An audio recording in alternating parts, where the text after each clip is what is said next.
Chapter 3. Asylum. Fadi clenched the boarding ticket in his fist and stared out the small window. An expanse of feathery white clouds. Sorry, that's my cat's tail. Let's try again.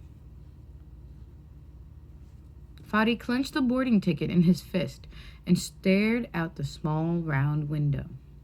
An expanse of feathery white clouds floated in the turquoise sky.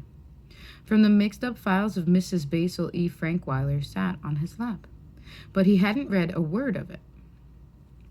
The words kept swimming around beneath his eyes, not making much sense. With a shuddering sigh, he closed his eyes, leaning back in his seat, and tried to think of something else. Anything else. But he couldn't. The hot ember of guilt burned in his mind, and his thoughts flew back to the night of their escape.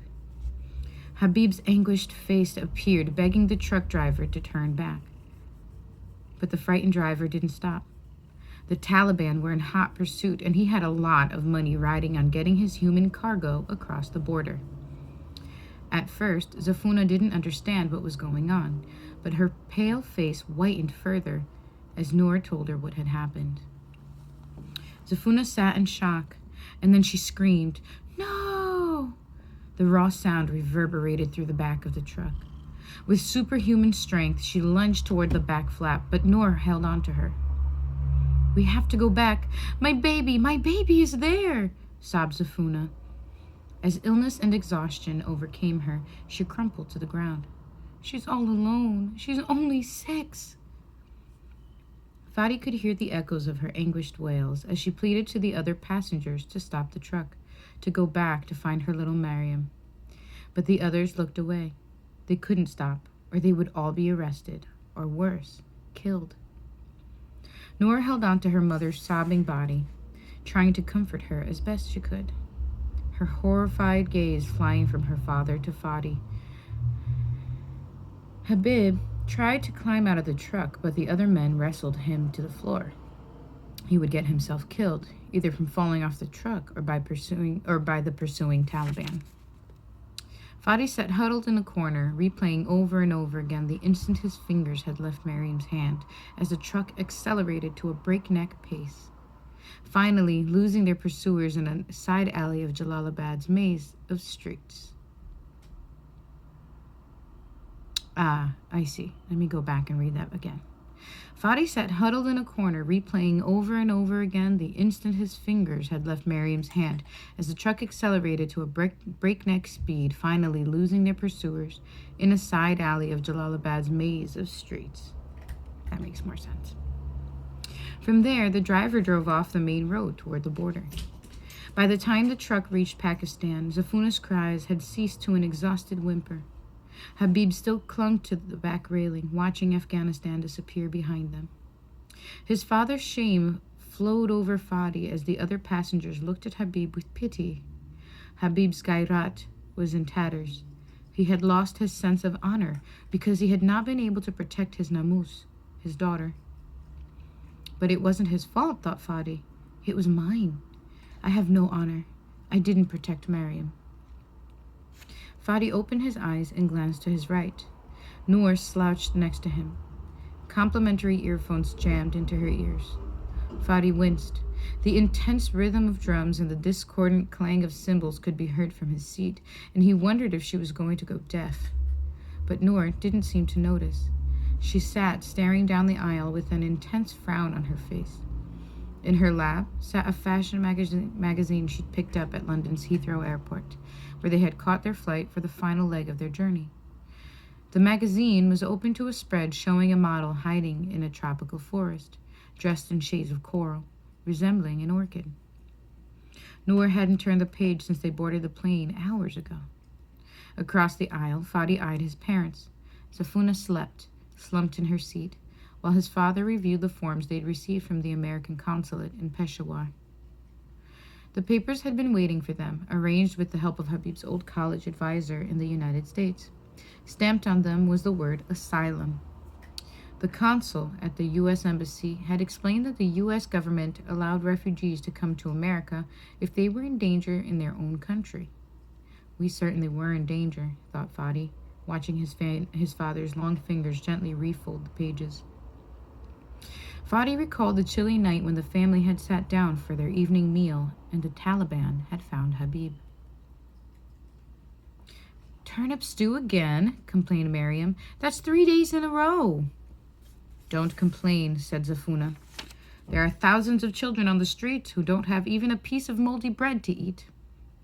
Miriam crossed her arms over her chest and sat with her cheeks pushed out. "Come, John, eat," cajoled Habib. "If you finish, I believe there's a jar of plum jam left. Wouldn't that be nice on a piece of bread?" "Don't spoil her," said Zafuna with a glower. "No treats for you, young lady, until your food is finished." Miriam had just picked up her spoon when there was a loud knock at the front gate. "Are we expecting guests?" asked Habib, his forehead crinkled. Zafuna shook her head. Her eyes widened and she leapt up from her seat. "Children, upstairs now." "Shamim," Habib said, and turned towards their servant. "Open the door and see who it is." Instead of hiding in his room as he'd been ordered, Fadi crept down to stand at the top of the stairs. With his face pressed between the balusters, he watched a little line of dark turbans file into the house, met by Habib, his back straight and tense. So his father was feeling a lot of pressure. Shamim hurried to get tea for their guests while the group exchanged pleasantries and settled down on the cushioned floor of the living room. Fadi inched down the stairs as far as he dared to listen to the fragmented conversation trickling up to the second floor. "Your family is greatly honored in Afghanistan," said a young, gruff voice. "We have heard heroic tales of how your brothers fought against the treacherous Soviets and helped defeat them." "One died taking out a KGB command post," came another odd voice. Yes, murmured Habib's soft voice. "My brothers were honorable men who fought and died for their country." Fadi couldn't make out the rest of his father's words, and he leaned forward, nearly losing his balance. Another inch, and he'd have tumbled down the stairs. "You are a proud Pushtun, like most of our Taliban brothers," murmured a deep, commanding voice. "You did a great service by getting rid of those poppy fields." "It was my honor to rid Afghanistan of opium, brother," responded Habib. "Now we need your help again, brother Habib," said the gruff voice. "A man with a Western education like yours could provide great service to our country," continued the commanding voice. "What do you mean?" asked Habib. "You studied in the United States, did you not?" "Well, yes," replied Habib. "I received my PhD in America. Ever since we took power, foreign governments like the United States and France have said they will not recognize our authority to rule Afghanistan. Once again, we've been called to come before the United Nations to present our position. You could help us. You have lived among the Americans and know their ways. As our ambassador, you could convince them to accept our rule." Fadi sat back in shock. Join the Taliban? As an ambassador?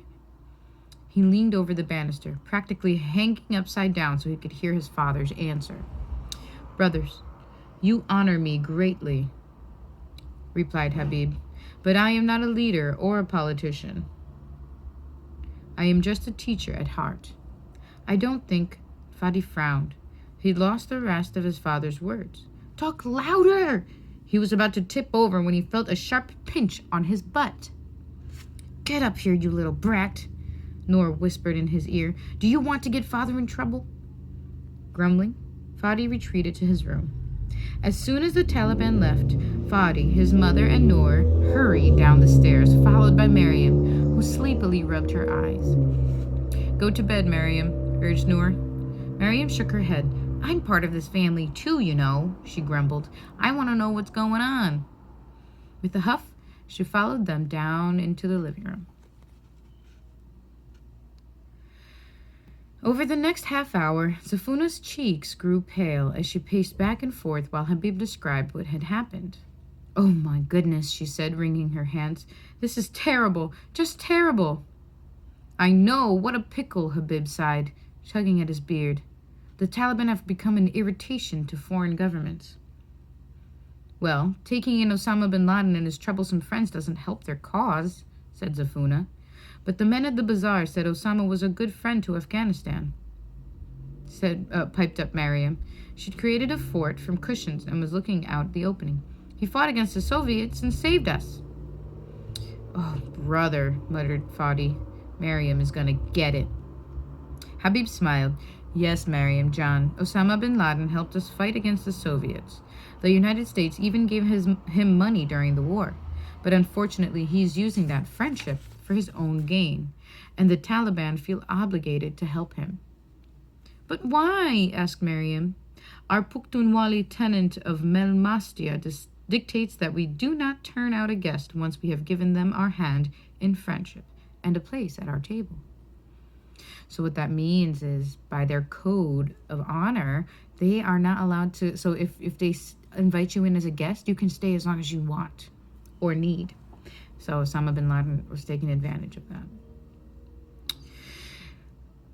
Oh, Allah have mercy, replied Zafuna. She collapsed onto a chair and wrung her hands. What are you going to do? I can put them off for a while, said Habib. He ran a hand through his rumpled hair. I'll figure out a way out of it. There's the smell of war in the air, said Zafuna ominously. The Northern Alliance is bringing together warring factions to resist the Taliban. Shamim was telling me that the rumors he overheard at the market. Fadi and Noor exchanged a worried glance. The Northern Alliance, led by General Ahmed Shah Massoud, a great warrior during the Soviet War, was made up of non-Pakhtun Farsi-speaking groups. Many of the groups didn't get along and were led by corrupt warlords with unsavory reputations. For a moment, Habib's face twisted in frustration. In the end, they all want to grab power for themselves, he said in disgust. Unlike his brothers, who had joined the army after high school, Habib had gone to university. He didn't believe in war, or that violence was the way to solve problems. His dream had always been to rebuild Afghanistan and bring peace to its people. Fadi could see the disillusionment in his father's eyes. What are we going to do? Asked Noor, speaking up.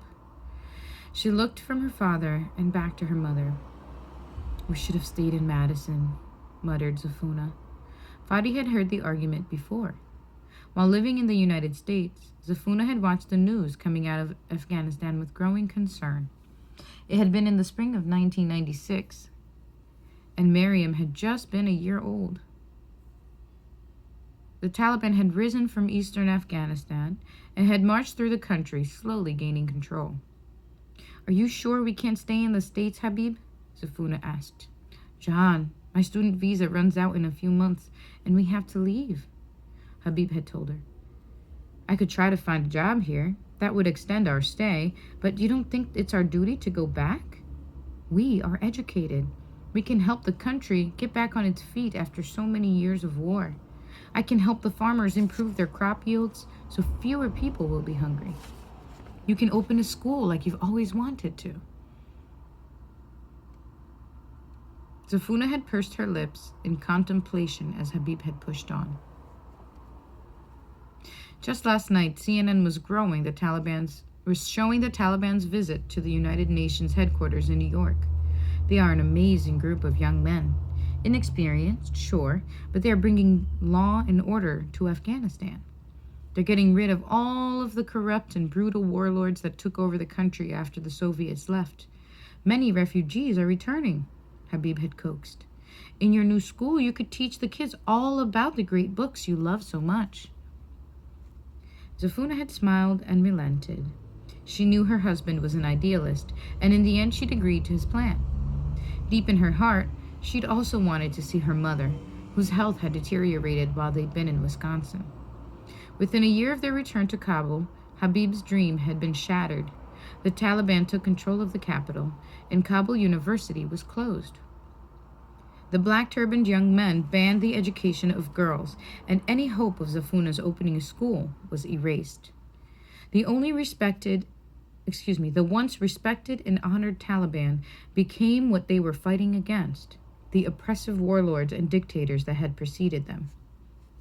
When the Taliban gave Habib the ultimatum to join them, Habib knew the family could no longer stay. The flight attendant interrupted Fadi's dark thoughts as she stopped her cart next to them. Noor snapped out of her daze and pulled out her earphones. "We have 2 options for your meal today," said the flight attendant with a wide-toothed smile. "Chicken with pasta or fish over rice pilaf." Fadi looked at her blankly for a few seconds.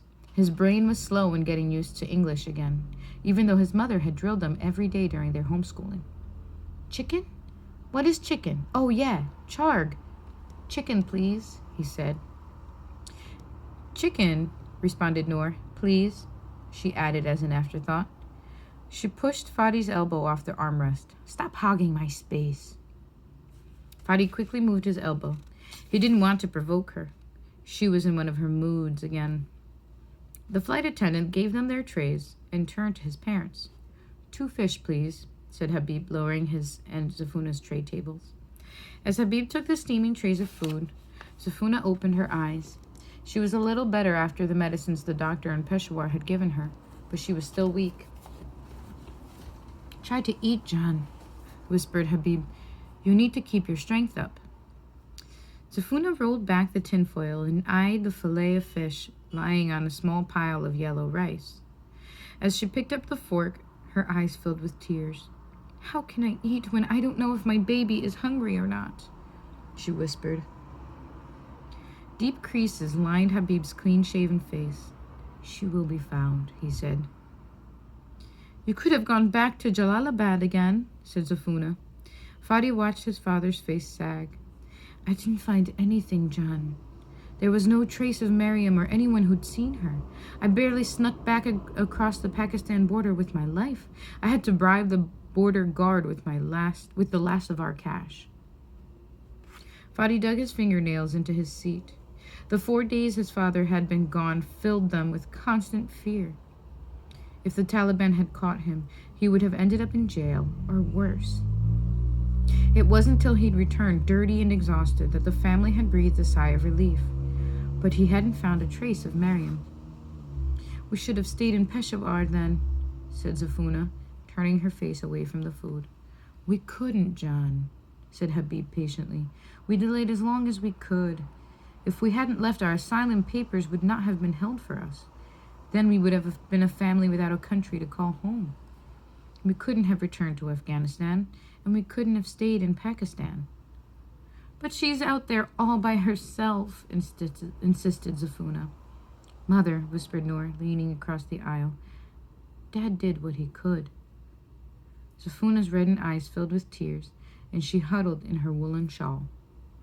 "John, your cousin Nargis has a crew of men in Peshawar looking for any news of Mariam," said Habib, rubbing Zafuna's hands to warm them.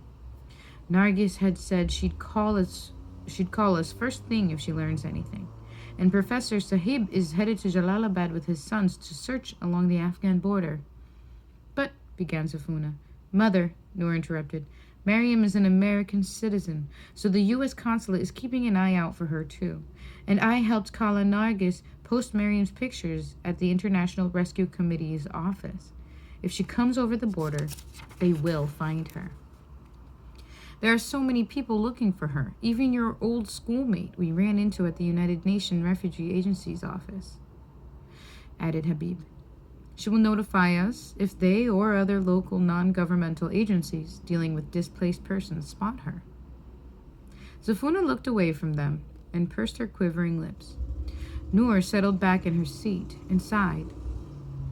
Fadi rolled the foil off his steaming chicken and without much interest removed the plastic silverware from its protective plastic bag. Watching the spoon slide into his hand, he paused, bewildered. Mariam's voice called out to him as if from a haze. "Fadi!" shouted Mariam. "I want the spoon!" "Oh, all right," grumbled Fadi, handing her the wooden spoon while he kept the steel fork with the cooked prawn. The sun was just about to set, and the two of them were in the backyard, crouched under the lone plum tree. In less than 12 hours, they would be in a taxi headed towards Jalalabad. Fadi glanced back at the house as the last of the sun's rays glinted across the expanse of windows, tinting them silver. Withered rose bushes grew along the sides of the house. planted years ago by his grandfather. Fadi wondered if he'd ever see any of them again. "Are you ready?" Miriam interrupted his morose thoughts, an eager smile playing on her lips. "Yes, I'm ready," grumbled Fadi. He'd been cornered by her earlier that day, and in order to escape her chattering on and on about not leaving her treasure behind, he'd agreed to help. For a moment, Miriam's smile faltered as she looked around the base of the scraggly tree. She pooched out her cheeks and inspected the trunk, parched and peeling from the drought. Her eyes widened in alarm. "I don't remember where I buried it," she squeaked. Fadi released a pent-up breath.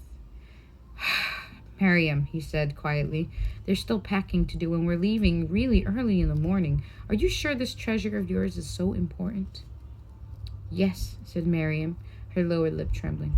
"Oh, all right, don't cry," said Fadi. "Just pick a spot and start digging." For the next hour, aided by the light of the full moon and a sputtering candle Fadi had found in the empty house, they crawled around in the dirt, excavating dozens of shallow holes. His fingernails caked in soil. Fadi was about to call it quits when the earth loosened around a small tin box in their 26th pit. "There it is!" cried Miriam. Her small fingers pulled an old honey tin out from near the roots of the tree, and she sat back with a tremendous grin. Fadi could see the gleam of her teeth in the moonlight. "Okay, what's in there that's so important?" he asked. Miriam pulled open the rusty lid and shone the candle inside. Nestled in a scrap of purple velvet was a tiny jar of Miriam's baby teeth. Next to it was Gomina's hand, which had been chopped off by the metal fence. There was a broken pearl earring that belonged to their mother, one of Noor's old belt buckles studded with gleaming colored glass, a shiny stone that resembled a gold nugget, her father's tassel from his graduation cap from the University of Wisconsin, and in old water-stained pictures Fadi thought his mother had thrown out. One showed Fadi holding Miriam when she was a baby. "Wow," said Fadi. "You saved all this stuff?" "Yup," said Miriam. "It's all the memories of my life."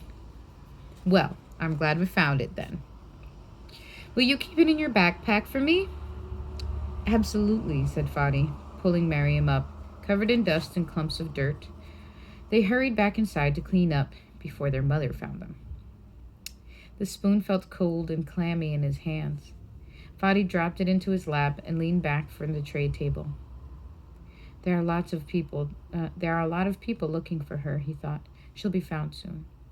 But, niggled a dark voice in the back of his mind, she shouldn't have been lost in the first place. If only I'd stopped to put her stupid doll in my backpack like she asked me to, then she wouldn't have dropped it. It was all my fault. He pulled his bread roll apart, sending a shower of crumbs over Noor. "Watch it," she growled. He offered a slice of cake as a peace offering. She took it and stabbed at it with a fork. While in Pakistan, he tried to sneak out of Kala Nargi's house. He hadn't known exactly where he was going, but he'd wanted to go look for Miriam. But before he'd been able to exit the gates onto the chaotic, rain-drenched streets of Peshawar, Noor had caught him. "Where are you going?" she'd asked. To the corner store to get some, candy," he'd mumbled. "You don't have any money," she'd stated the obvious. Get back in the house," Noor had barked. "One missing kid is enough." The piercing look she had given him had made Fadi wince. "She knows it's all my fault Miriam got left behind." Heavy, heavy, heavy. Okay. Don't forget to underline words you don't understand and post any questions in the comments.